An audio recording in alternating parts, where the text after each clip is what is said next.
itu sempat dikatakan ini hilang. Berkasnya udah dimusnahkan.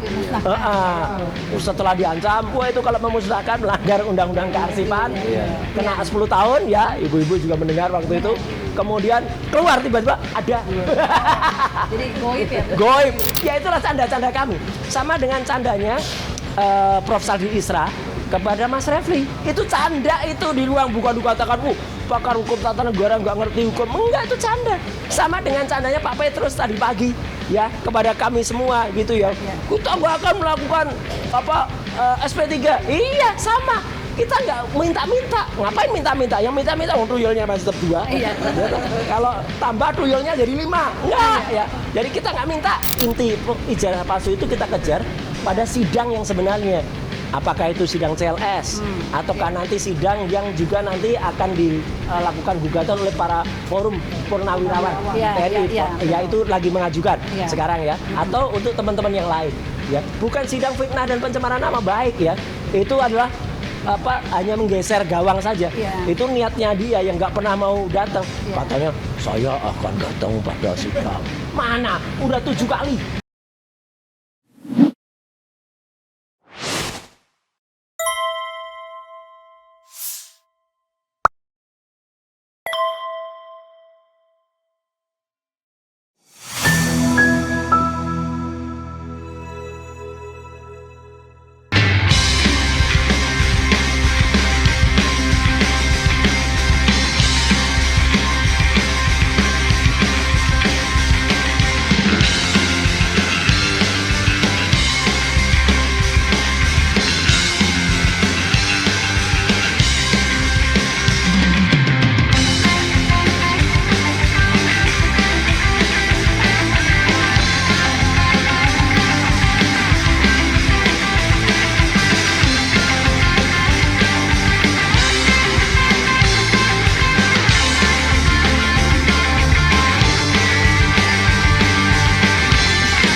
Assalamualaikum warahmatullahi wabarakatuh. Ya, saya kali ini didampingi ibu-ibu yang giat dan semangat ya, luar biasa ini ya.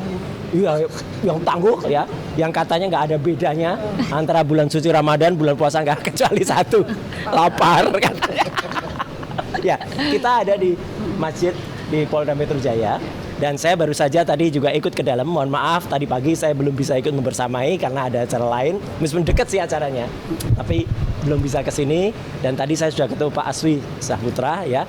Saya berterima kasih kepada Pak Asmi juga, meskipun beliau lebih khusus untuk mendukung ya atau memberikan keterangan khususnya untuk klaster 1 ya, untuk Pak Rizal Fadilah, Pak Rustam Effendi dan juga untuk Bu Kurnia. Tapi kita tetap satu. Ya, jadi artinya karena memang ada perbedaan pasal-pasal yang dikenakan untuk klaster 1 dan klaster 2. Jadi beliau memang tidak memberikan soal ITE karena beliau pakar hukum pidana. Jadi beliau lebih memberikan untuk penguatan atau untuk ya kalau kata Pak Muhammad Sobari atau Kang Sobari dulu, beliau termasuk salah satu saksi yang tidak meringankan tapi ahli yang membebaskan. Nah, itu insya Allah begitu. Tadi Pak Asmi sudah sampai ke pertanyaan inti, tinggal nanti tunggu selesainya. Nah, saya ingin menyampaikan juga di kesempatan yang sangat baik ini. Jadi satu, benar apa yang tadi disampaikan pada pagi hari tadi pagi hari tadi ada Pak Petrus Celestinus yang bicara, ada juga Mas Gofar ya, Mas Gafur Sangaji, dan ada juga Mbak Menu, dan juga tadi ada Bu Susi, Bu Susi 2 Susi nih. Oh enggak ya? Ya, Ibu kayaknya bicara tadi pagi. Sedikit. Nah, jadi itulah cara kita saling menguatkan. Cara kita saling membersamai, dan ini sesuai dengan apa nasihat yang pernah disampaikan oleh dua kita anggap itu tuntunan dan juga tokoh. Yang pertama adalah Rasulullah sendiri. Rasulullah Shallallahu Alaihi Wasallam itu pernah menyatakan bahwa dulu ketika setelah perang Badar ya, kita memasuki musuh yang lebih besar. Musuhnya apa? Hawa nafsu. Yaitu adalah musuh di antara kita sendiri. Dan ini sebenarnya sama. Apa itu? Nah, itu nanti akan kita sampaikan. Yang kedua adalah tokoh yang merupakan proklamator kita atau presiden pertama kita. Yaitu apa? Bung Karno itu pernah dinasihatin juga oleh para penjajah kita. Kamu nanti akan mengalami musuh yang lebih sulit. Karena musuhnya bukan hanya dari luar tapi justru dari dalam. Nah, itulah makanya kami ini terus bersama-sama kami terus membersamai, ya. Tidak ada sebutan, wah ini adalah kelompok ini, enggak, semua sama, ya. Saya juga ada di bawah Mas Kosinudin, saya juga di bawah Pak Petrus Celestinus, saya juga ada di bawah Pak Abraham Sam. Meskipun saya juga ada dalam koordinasi Mas Refli Harun, sama. Mas Gafur tadi juga sampaikan hal yang persis, ya. Jadi ketika beliau ditanya apa kasus MK, ya, di MK, beliau menjawab benar. Jadi MK itu kalau kemudian itu goals, ya, kalau goalsnya insya Allah adalah dalam waktu yang dekat, itu akan sangat bermanfaat bagi semuanya. Kalaupun tidak dalam saat yang bersamaan, itu nanti akan berguna ketika sudah ditangani di pengadilan. Jadi itu akan jadi pertimbangan. Kalaupun tidak, itu akan jadi novum. Nah, gitu. Jadi artinya tuh sama-sama hal yang kita kita alami, dan itu sangat menguntungkan kita. Jadi sekali lagi, kenapa saya bilang kita harus waspada terhadap semuanya, ya? Karena semua itu kami ini sedang diuji, sedang berusaha dipecah-pecah dari dalam. Ya, luar biasa itu pemecahannya dari dalam itu. Ya, dikatakan seorang tuyulnya sudah banyak, nggak cuma 2. Enggak, tuyulnya masih 2. Kalau di kaos saya itu tuyulnya masih 2. Masih 2. Belum nambah jadi 5, belum. Masa yang 3. Nah, ini kaosnya lain lagi nih. Ini Jenifritnya pakai tanduk. Ini lain ini. Oh iya, pakai udah pakai, Iya. ada tambahan Jadi tanduk. ini sekali lagi, ini adalah tulisannya Mas Lukas Luarso, ya. Ya, jadi kalau ada yang marah melaporkan, saya masa dikatain tuyul, tanya pada yang nulis dong, ya tak? Gitu. Jadi ini Mas Lukas Luarso tuh nulis 2 tuyul menemui Jen Ifrit. Mana tuyulnya? Ini loh tuyulnya. 2, masih 2, ya. Siapa dia? Nggak tahu. Ya, itu lah, nggak tahu pokoknya. Nah, ini menemui Jen Ifrit. Jen Ifritnya siapa? Nggak tahu. Yang suka pakai lencana ini siapa ya? Masa Jennifer pakai lencana? Ya. Nah, itu. Jadi itu, ya. Jadi artinya alhamdulillah bersama ibu-ibu yang luar biasa dan 1 bapak. Kita kuat, sama-sama saling membersamai. Amin. Dan di kesempatan yang bagus ini, saya ingin memanfaatkan juga untuk banyak sekali pertanyaan kepada saya. Mas, itu kan ada sahabat kita Pak Dr. Bonatua. Ya, bukan hanya Pak Dr. Bonatua, tapi bersama-sama ada juga Bu Dr. Leoni Lydia. Oh iya, Leoni, ya. ya. Kemudian ada Pak Lukas Luarso, ya. Ada juga Pak Syam. Ya. Yang itu juga bersama-sama lagi berjuang di KIP, Komisi Informasi Pusat, untuk mendapatkan salinan-salinan ijazah yang terlegis atau terlegalisir. Nah, tapi kita tidak hanya itu. Siang ya, udah siang. Tapi kita cepat semangat pagi. Ya. Oh, semangatnya tetap pagi, meskipun udah siang, ya. Karena nggak boleh lapar ya. Ini tadi lapar katanya. Ya, jadi kita tetap semangat, ya. Saya akan sedikit memberikan kejelasan tentang atau analisis tentang 5 salinan ijazah yang sudah beredar.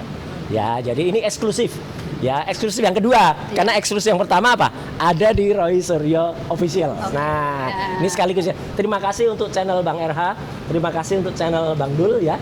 Yang Bang Dul ini channelnya adalah One TV One. Nah, itu yang sudah ikut membersamai.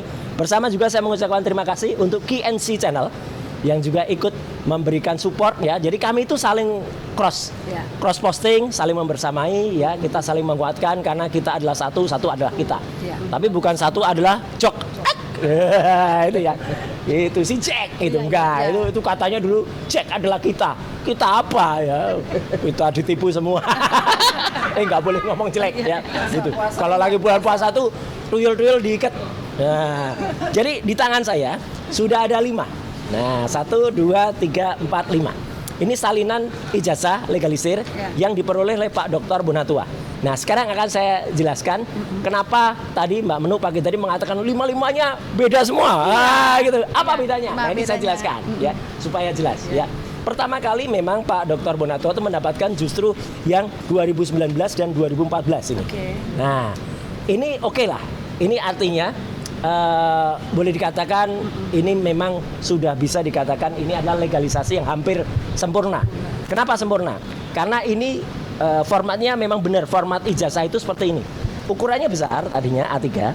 Ketika dikecilkan, itu yang lebarnya mengecil, tingginya juga mengecil. Jadi proporsional dia.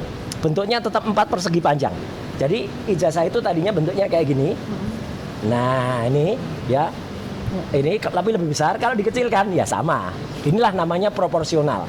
Jadi nggak ada pengurangan yang namanya dimensi, tidak ada reduksi, tidak. Tapi ini tetap ada kesalahan.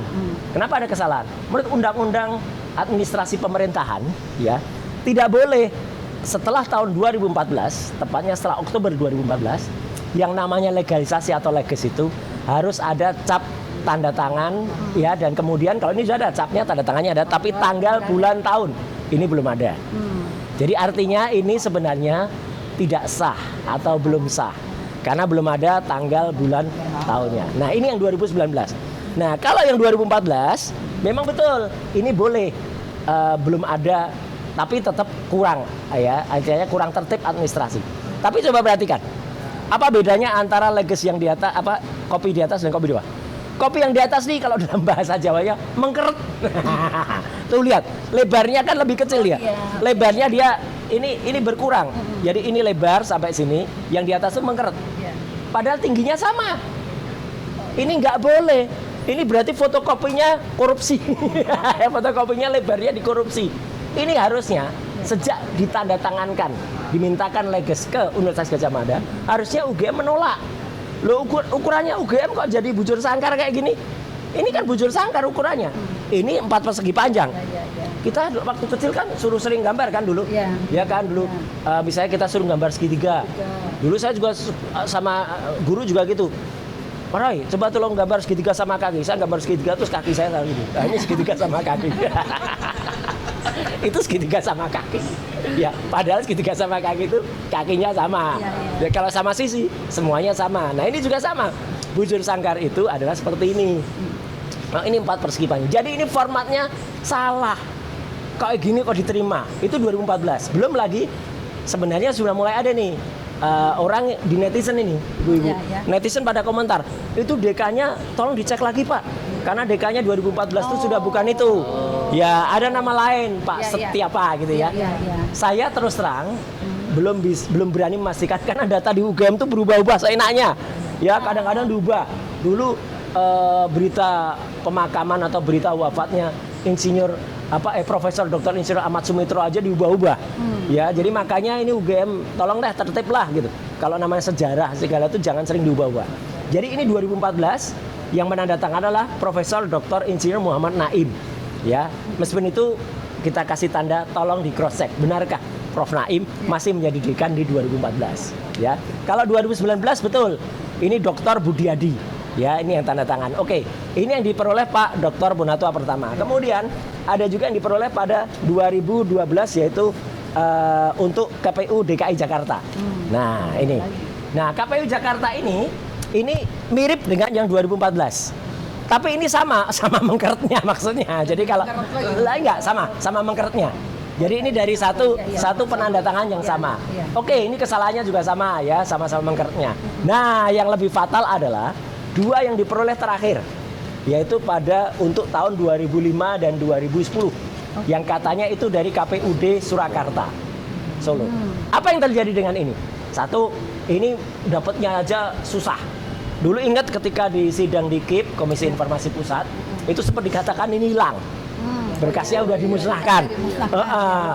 Setelah diancam, wah itu kalau memusnahkan melanggar undang-undang kearsipan, kena 10 tahun ya. Ibu-ibu juga mendengar waktu itu. Kemudian keluar tiba-tiba ada. Jadi goib ya? Goib. Nah, tapi sekarang perhatikan apa perbedaan antara 2 legalisasi ini dengan 3 yang sudah ada sebelumnya. Yang 3 ini ada legalisasi yang ini salinan dari aslinya, aslinya fotokopi ya maksudnya. Kenapa? Ini salinan yang benar tuh ya capnya berwarna. Nah, yang 2005 dan 2010 itu hitam putih. Jadi ini hanya fotokopi. Sudah fotokopi, difotokopi lagi. Jadi artinya ini tidak sah. Sudah gitu mengkeret sama-sama. Ini mengkeret loh ini ya formatnya. Jadi ini formatnya mengkeret, artinya lebarnya ada sesuai. Tambah lagi kesalahan fatalnya. Coba teman-teman perhatikan. Apa bedanya yang kanan dan yang kiri? Ini kalau dulu kita waktu kecil ada di majalah Bobo, di majalah Kawanku, atau si Kuncung ya. Temukan 10 perbedaan. Nah, ini jangan ke 10, 1 perbedaan pun nggak ada. Karena ini sama persis. Ini plek ketiplek. Dalam bahasa Jawanya itu plek ketiplek. Atau kalau istilahnya Bang Rismon, ini sudah diteliti pakai shift ya. Jadi pakai image shift. Ini tidak ada bedanya sama sekali. Jadi ini 2 fotokopi ini sama persis. Coba, apa mungkin di tahun 2005 dikumpulkan yang sama, Kemudian 2010 sama lagi. Nggak boleh. Jadi ini ada pelanggaran fatal, pelanggaran besar. Cuman supaya beda, yang 2005 dikasih agak kotor-kotor dikit. Katanya jamur. Biar Kelihatan tua. Iya. Nah kalau jamur ya pakai obat jamur ya gitu. Saya nggak sebutkan. Nah ibu coba nanti bayar iklan dulu. Gitu. Iya kasih obat jamur. Jadi ini pelanggaran. Berarti apa analisis saya? Ini jelas Pak Dr. Bonatua harus melakukan protes atau harus menggugat ya KPUD Surakarta untuk mendapatkan yang seperti yang lainnya. Jadi harus mendapatkan yang berwarna. Namanya legalisasi, legis itu berwarna. Entah itu biru kayak tahun 2019, entah merah kayak Dr. Muhammad Naim tahun 2012 dan 2014 ini. Tapi nggak boleh fotokopinya hitam putih begini. Nah, jadi itulah yang harus kita perhatikan. Jadi makanya sekarang kalau ada yang bertanya, itu ibu-ibu ngapain ikut terus? Loh, ini kami itu sama-sama memperjuangkan kebenaran. Kita sama-sama melawan kebatilan. Ya gitu. Jadi kalau ada kayak gini ya, ini sekaligus juga supaya semua teman-teman itu mengerti bahwa yang kami sampaikan itu adalah fakta-fakta kesalahan atau fakta-fakta terjadinya maladministrasi atau bahkan pidana. Karena kalau melanggar undang-undang itu selain juga dia melanggar administrasi, juga melanggar pidana. Jadi itu ya teman-teman semua untuk penjelasan di tempat yang sangat suci, tempat yang terhormat di bulan suci Ramadan. Dan sekali lagi alhamdulillah ya, bulan ini puasa kita cuma 10 hari. Nah iya, yang 20 hari bulan depan. Oh iya. Iya kan? Itu maksudnya sama Pak Roy itu ada sesuatu hal yang gitu ya. Itu ya. Iya. Loh iya, itu belum. Ini nanti ada yang bilang, wah itu nanti pelanggar. Enggak, kan benar kan? Bulan Februarinya dimulai tanggal 19 kemarin sampai 28. Itu 10 hari. Itu mind blowing dari Pak Roy. Iya nah. Jadi kita tuh harus berpikir cerdas, cermat dan selamat menjalankan ibadah puasa Ramadan ya untuk kita semuanya. Selamat yang mau buka puasa bersama nanti ya gitu. Ya, betul. Selamat juga untuk Mas Refli yang siang hari ini katanya lagi nggak buka ya? Nggak, tapi lagi ada pertemuan. Katanya mau kah bersama yang ini. Ya itulah canda-canda kami. Sama dengan candanya Prof. Saldi Isra kepada Mas Refli. Itu canda itu di ruang bukan dikatakan, pakar hukum tata negara nggak ngerti hukum. Enggak, itu canda. Sama dengan candanya Pak Petrus tadi pagi ya kepada kami semua gitu ya. Kita nggak akan melakukan SP3. Iya, sama. Kita nggak minta-minta. Ngapain minta-minta? Yang minta-minta tuyulnya masih tetap 2. Iya. Kalau tambah tuyulnya jadi 5. Enggak ya. Jadi kita nggak minta. Ya, yang kita minta adalah kita menegaskan bahwa namanya SP3 itu adalah surat perintah penghentian penyidikan. Yang dihentikan itu penyidikannya. Ya gitu. Jadi suratnya. Jadi kalau satu gugur yang lainnya gugur. Artinya semuanya gugur, tapi jangan dikira apakah kita tidak mengejar ijazah. Tetap. Ijazah palsu harus kita kejar. Karena justru inti ijazah palsu itu kita kejar pada sidang yang sebenarnya. Apakah itu sidang CLS ataukah nanti sidang yang juga nanti akan dilakukan gugatan oleh para forum purnawirawan TNI ya itu lagi mengajukan sekarang ya, atau untuk teman-teman yang lain ya, bukan sidang fitnah dan pencemaran nama baik ya, itu adalah hanya menggeser gawang saja. Itu niatnya dia yang nggak pernah mau datang. Katanya saya akan datang pada sidang. Mana? Udah 7 kali. Atau mungkin minta dijemput kali. Nah, ibu-ibu yang jemput. Iya, kita jemput. Dulu udah dijemput bukulnya nggak datang juga. Oh. Iya, tapi kurang banyak ibunya. Baru sama Pak Rizal, Fadila sama Pak Dea. Iya, ada satu hal lagi yang lebih penting. Ya, Bu, apa? Mas Roy, Dr. Tifa, Dr. Rismon itu kan meneliti apa yang diunggah oleh Dian Sandi. Ya. Nah, ini yang harus kita kejar. Kenapa Dian Sandi sampai sekarang tidak dikutik-kutik? Justru itu. Terima kasih. Makasih, Bu. Jadi gini, intinya ya, apa yang dilakukan oleh Dian Sandi itu sebenarnya benar-benar pelanggaran terhadap pasal 32 di Undang-Undang ITE. Justru Dian Sandi lah yang melanggar, bukan kami-kami ini. Karena apa? Karena kalau kita baca di pasal 32 ya, sebentar. Ini namanya pertanyaan dadakan ya. Jadi ini bentuk ini asli nggak skenario. Kalau skenario udah tak siapin jawabannya. Nah, inilah Dian Sandi. Jadi ini unggahan Dian Sandi. Saya saja sebagai lulusan UGM asli ya Bu, itu marah kita. Masa ijazah kok dibikin pletot-pletot kayak gini, dibikin miring ya. Saya nggak mengatakan yang miring otaknya ya, bukan, nggak boleh. Tapi artinya apa? Ini salah dan ini adalah foto. Jadi bukan scan. Jadi kalau ada orang bilang saya punya scan ijazah asli, wah itu bohong namanya. Nah, jadi artinya kalau kita lihat dari asas hukum yang berlaku, yaitu pasal 32 dan 35, nah kita cari dulu supaya tidak salah karena harus tepat nanti. Apa yang terjadi pada yang dilakukan unggahan oleh Dian Sandi itu jelas-jelas melanggar di pasal 32. Karena di pasal 32 itu bunyinya adalah, nah ini ketemu tuh, alhamdulillah. Kalau nggak ketemu nanti para termul komentar tuh dicari-cari nggak ketemu tuh. Setiap orang dengan sengaja dan tanpa hak atau melawan hukum dengan cara apapun melakukan ya gitu, mengubah, menambah, mengurangi, melakukan transmisi, merusak, menghilangkan, memindahkan, menyembunyikan suatu informasi elektronik dokumen milik orang lain. Nah, dia pada saat mengunggah itu belum minta izin kepada orang yang disebut-sebut pemiliknya ya, karena baru besoknya setelah ribut, ini pelanggaran, baru dia. Artinya dia mengunggah dokumen elektronik ini ke sistem elektronik tanpa izin. Itu jelas pelanggaran. Kemudian orang yang kemudian melakukan rekayasa ini diluruskan, itu namanya Andi Aswan dan Joshua Sinambela, itu melanggar pasal 35. Setiap orang dengan sengaja dan tanpa hak bla bla bla bla bertujuan melakukan agar informasi yang tersebut seolah-olah dianggap seolah-olah data yang otentik. Padahal ini bukan data otentik, ini cuma foto. Nah itu Bu, jadi harus ya memang terima kasih kalau Kepolisian Republik Indonesia khususnya Polda Metro Jaya itu memang fair betul ya. Orang yang namanya Dian Sandi Utama itu yang kemarin katanya datang juga memberikan kesaksian, langsung sebenarnya Anda masuk pelanggaran terhadap pasal 32 dan 35 ITE. Jelas betul. Saya, Dokter Tifa, Dokter Resmond tidak melakukan rekayasa apapun. Kami meneliti. Ibaratnya gini, saya sering banget nih melakukan, misalnya Bu, ada motor merampok sebuah supermarket. Motornya kelihatan di CCTV, tapi nopolnya nggak kelihatan. Nopolnya buram. Kemudian ini sering banget ya, udah ratusan kali nih saya lakukan. Saya diminta oleh petugas kepolisian, Mas Roy, minta tolong dong, itu nopol berapa itu. Nah udah, akhirnya rekaman CCTV itu saya analisis. Saya melakukan proses ada yang namanya zooming, magnifying ya, itu membesarkan, enlarging terhadap khusus plat nomornya. Terus apa yang saya lakukan terhadap plat nomor itu? Separating. Separating itu kita memisah-misah warnanya menjadi cyan, magenta, yellow dan black. Dari situ muncul warnanya. Nah, kalau dulu plat nomor itu kan dasarnya hitam. Nah, sekarang lebih gampang lagi karena dasarnya putih. Dulu hitam aja susah bisa kena. Jadi muncul. Nah, apakah saya merekayasa? Apakah saya melakukan semua itu untuk merekayasa? Lah kalau merekayasa itu kemudian saya ditangkap, bukan perampoknya yang ditangkap, kan konyol.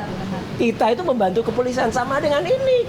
Kita tuh menganalisis apa yang diunggah oleh Dian Sandi itu kita sebut sebagai itu itu disebut rekayasa. Lah kan salah. Kita justru menemukan apa yang diunggah itu tidak ada yang namanya watermark. Nah, ini jelas banget ya. Kalau ijazah asli itu jelas banget nih Bu. Tuh, watermarknya nampak jelas. Embosnya nampak. Embos, kalian embos. Bukan Embus. ada tuh siapa saya lupa namanya, nggak usah disebut. Ya. Dan itu bohong. Karena apa? Itu kan dalam plastik dan ukurannya kan besar. Masa tangannya katanya bisa nembus dari atas? Coba tangan kalau nembus dari atas itu panjangnya seberapa? Mak lampir itu tangannya kalau sampai sini. Iya, tahu ngurak-ngurak. Katanya saya bisa menyentuh embus. Padahal saya ada. Nah makanya itu kan bohong banget. Kalaupun itu bisa dibuka, plastiknya sobek. Beberapa jam kemudian malam harinya kan saya juga ada di situ. Nggak ada yang sobek dari plastik itu. Iya kan nggak mungkin setelah klaster 1 kemudian polisi melakukan diisolasi lagi, dilaminating lagi, kan nggak ada. Nah ini ijazah kalau asli itu kayak gini. Ini yang namanya kalau kata Mas Kosinuddin itu asli. Nah sedangkan kalau yang nggak asli, nah kayak gini nih, lihat, nggak ada, ya jelas banget bumi dan langit ini. Ya watermarknya nggak ada, embosnya nggak ada, lintasan stempelnya juga nggak ada. Nih mana nih lintasan stempel? Nggak ada. Jadi artinya ini 99,9% palsu. Begitu. Nah, jadi itu teman-teman semua. Jadi kita juga harus mendesak, mendorong agar polisi juga mengejar atau kemudian menersangkakan Dian Sandi, syukur-syukur juga Andi Aswan dan juga Joshua Sabda. Kalau itu tidak dilakukan, ya publik bisa menilai ya sebenarnya keberpihakannya ada di mana. Gitu ya teman-teman semua. Jadi moga-moga konten ini meskipun tidak panjang tapi insya Allah semangat. Dan sekali lagi kami tetap semangat. Kami tetap bersatu untuk menegakkan tetap bersatu satu tujuan bagaikan rel kereta api. Kalau rel kereta api itu jadi satu gini ya kereta apinya goleng. Jadi harus itu namanya kalau di perlintasan itu satu spur. Satu spur itu satu lintasan. Kalau dua spur ya itu dua lintasan. Itu banyak yang nggak ngerti loh itu. Ya termasuk juga anak-anak kecil kita. Ini nggak apa-apa nih iseng-iseng untuk konten. Apa itu Mas kalau kok konduktor meneriakkan bios kalau di Jakarta. Bios itu stasiun Jakarta Kota. Karena itu waktu zaman Belanda namanya Batavia Spoorvereniging. Ya itulah bios. Ya jadi itu stasiun Jakarta Kota. Sama kayak konduktor. Saya mantan konduktor dulu soalnya. Itu Master Bu ya. Nah, Master itu adalah Jatinegara. Nah, itu Master Cornelis Bu. Ya, Cornelis di Hotman. Ngerti. Itu namanya belajar sejarah. Gandul. Nah, ada tram yang sekarang jadi persimpangan itu. Jadi kita harus tahu sejarah supaya nggak sesat sejarah, supaya anak-anak kita juga tahu kalau dulu pernah ada presiden 10 tahun yang ijazahnya diragukan. Itu ya. Sekian terima kasih. Wassalamualaikum warahmatullahi wabarakatuh.